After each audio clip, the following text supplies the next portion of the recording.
एक पत्नी थी। वो पत्नी कथा सुनने गई। गांव में कथा हो रही थी, गुरुजी आए। कथा में गुरुजी ने यही कहा कि सच्ची पत्नी वो है जो अपने पति की आज्ञा से ही सारा काम करे, पति की आज्ञा का कभी उल्लंघन ना करे, पति के सो जाने के बाद सोए, पति के जागने के पहले जागे, पति की आज्ञा को ईश्वर की आज्ञा माने। वो सच्ची पतिव्रता होती है।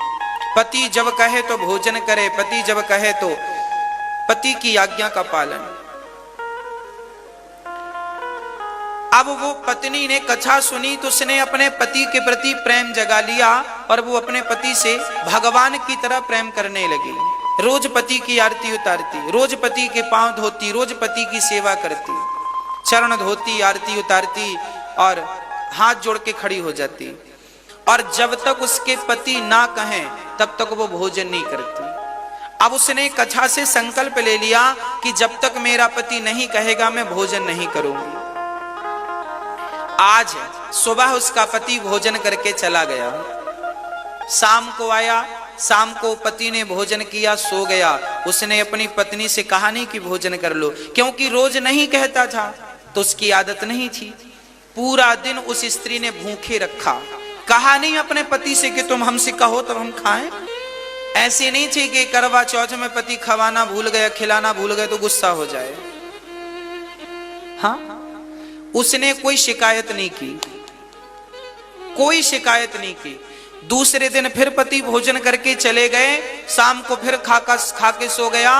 24 घंटे बीत गए, 48 घंटे बीत गए। उसने अन्न का एक दाना नहीं रखा, केवल पानी पीकर जिंदा रही।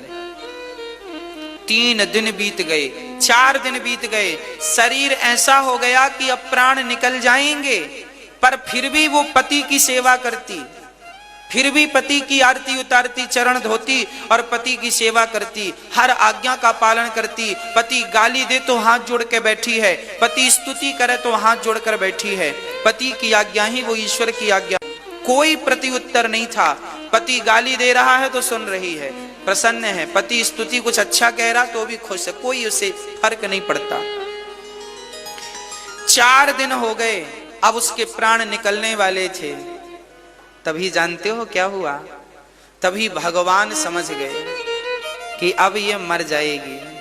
तब भगवान उसके पति का रूप बनाकर और भगवान आकर कहने लगे, उसका पति चला गया काम पे, तभी भगवान आए पति बनकर और कहा, सुनती हो, भोजन कर लेना। ये कहकर भगवान चले गए। अब वो भोजन करने लगी। भोजन किया, पति ने कहा भोजन करो, कर लिया, भोजन किया। अब उसका असली पति तो कभी नहीं बोलता, पर भगवान रोज समय से आकर के बोलते।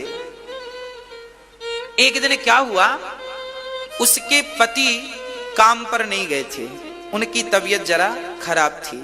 तो पति घर पर बिस्तर पर लेटे थे और ये अपने पति के पांव दबा रही थी और सिर पर ठंडे पानी की पट्टी रख रही थी माथे पर।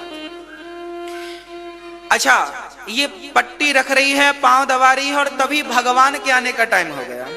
भगवान ने द्वार पर आकर कहा, सुनो, भोजन कर लेना।